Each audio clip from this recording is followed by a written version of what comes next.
Olá, pessoal, boa noite. Seguindo aqui a parte da correção das provas, né? A gente vai começar com a P1 de manejo e conservação do solo. Lembrando que eu coloco algumas definições aqui na apresentação para auxiliá-los, né?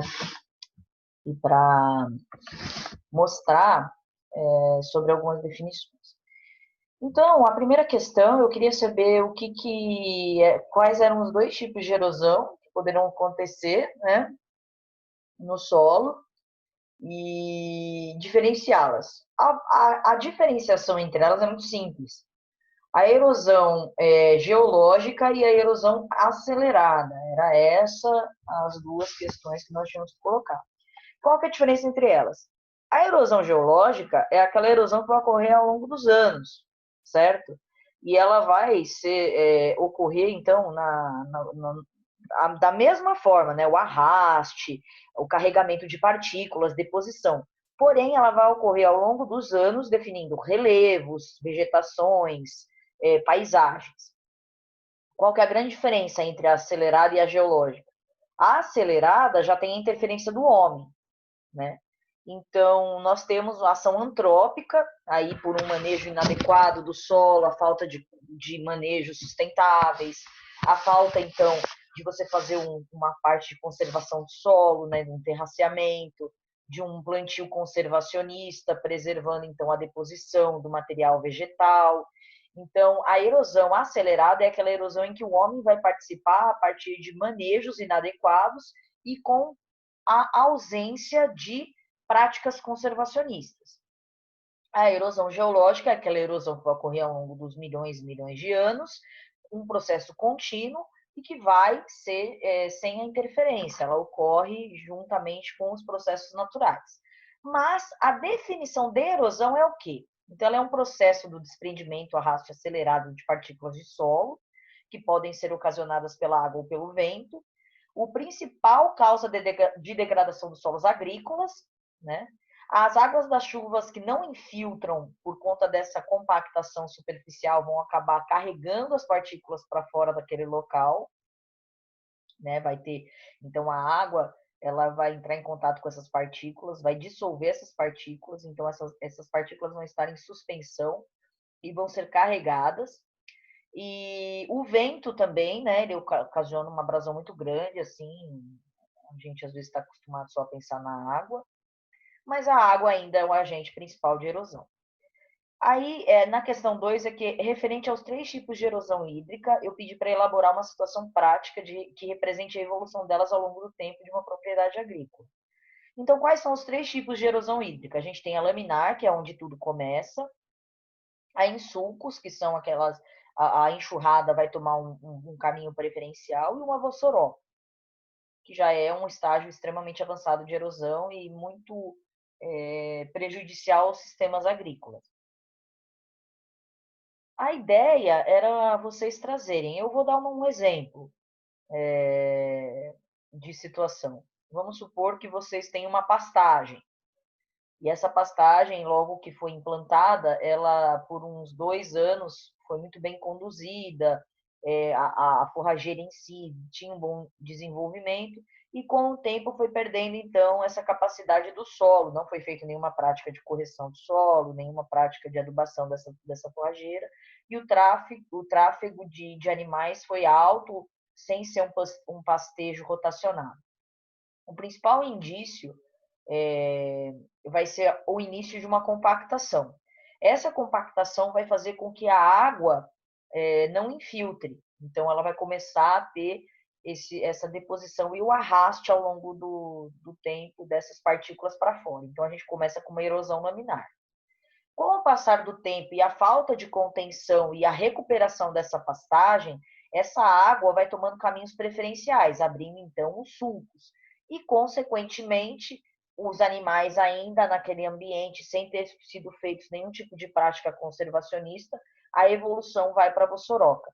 Então, a gente tem que é um processo contínuo e que, se não for evitado e recuperado desde o início, a tendência é sempre piorar. Né? Então, era um exemplo. Vocês podem dar exemplo, então, da cana-de-açúcar, vocês podem dar exemplo de um plantio de soja em que não é feito uma conservação do solo, que não é feito um terraceamento. Então, todas essas questões poderiam ser abordadas. Agora, na questão 3, é uma questão também bem subjetiva, que está dizendo que você foi contratado para fazer uma palestra, né, sobre a importância do manejo e conservação do solo da água. Então, como que você transformaria as informações adquiridas nas aulas em uma linguagem mais simples para esse público? A ideia é vocês elaborarem, então, uma palestra, né? Então, primeiramente, fazer uma introdução a respeito do que é a erosão, mostrar por fotos para o público a respeito, dependendo do público que for, mas se forem produtores, a região, a grande produção ali é de cana-de-açúcar, então mostrar para eles a produção em volta, né? Que é interessante você fazer uma conservação do solo, porque você pode ter perdas de produtividade. Buscar artigos científicos que embasem o seu conhecimento, mas você transforme para uma linguagem mais fácil. Por exemplo, é interessante também fazer aquele simulador de erosão, né? Levar aquele simulador que a gente ensinou em sala para levar para os produtores. Além disso, trazer a informação a respeito da quantidade de solo que é perdido ao longo dos anos sem essa prática conservacionista. E, consequentemente, assim, a necessidade de abertura de novas áreas, por falta da capacidade produtiva daquela já existente.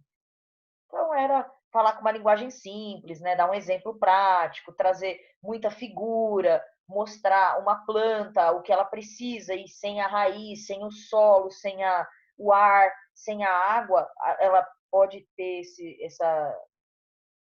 essa perda de produtividade. E na quarta questão, vocês fizeram um trabalho, então cada grupo fez da sua área de trabalho. Na quinta questão, era uma alternativa, né? E está falando a respeito do assoreamento. E com relação a esse tema, avaliar as afirmações a seguir. Vamos lá na primeira. Uma das principais causas de degradação de áreas cultivadas é a compactação do solo, devido ao intenso tráfego de máquinas, aos implementos agrícolas e o pisoteio animal. Correta, tá certo. Segunda, a compactação modifica várias propriedades do solo, como retenção de água, densidade e resistência à penetração. Correta. Se nós analisarmos na A, na B, na C, a gente já tem a 1 e a 2 correta. Eu vou ensinar um truque para vocês aí em concursos, ou em ENAD, ou em provas que vocês forem fazer. Vamos nas alternativas. A primeira e a segunda questão matou a pau. Olha a letra A, não tem a 2, está errada. A letra B, não tem a 2, está errada. A letra C, não tem a 1, está errada. A letra D tem a 1 e a 2, ponto. Marcou a D. Mas vamos continuar lendo. As práticas de manejo devem proporcionar boas condições físicas ao solo, sem afetar sua condutividade hidráulica. Com certeza, se eu afeto a condutividade hidráulica, que significa a condução da água naquele solo, eu vou afetar todo o sistema. E a quarta, o plantio direto é uma prática comum no Brasil, correto? Apesar de implicar na degradação do solo a longo prazo. A gente sabe que não, né? Então, está errada essa questão. E passando para a sexta, eu quis trazer para vocês a respeito um pouco da agricultura de precisão. Por quê? Porque a agricultura de precisão, se bem desenvolvida, bem embasada, bem relacionada, é interessante o que nela? É interessante que ela vai diminuir muitas operações e utilizar insumos de forma adequada, nem em excesso, nem em falta. Então, isso também é uma prática conservacionista e com sustentabilidade. Então, vamos lá. A primeira. Uma desvantagem do processo é o impacto ambiental resultante da maior seleção de plantas daninhas resistentes. Vamos deixar essa questão aí para a gente avaliar novamente. Questão 2. Os modelos para simulação de cenários agrícolas tornam-se tão mais precisos quanto mais forem as quantidades e as qualidades das informações a serem introduzidas no sistema. Claro, a 2 está correta.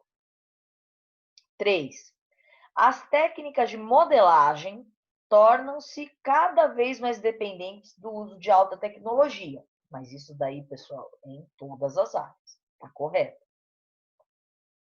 Quarta, a adoção desta técnica eleva o custo de manutenção de máquinas em função do seu uso mais intensivo. Errado, não vai usar mais intensivo, ao contrário, você vai usar com mais inteligência, mais eficiência. E na 1, então, não vai selecionar o maior número de plantas daninhas, porque não tem lógica isso. Então, nós temos que a 2 e a 3, a letra D. Tá joia? Pessoal, eu vou fazer agora a correção da P2. Vou só dar um pause e fragmentar o vídeo.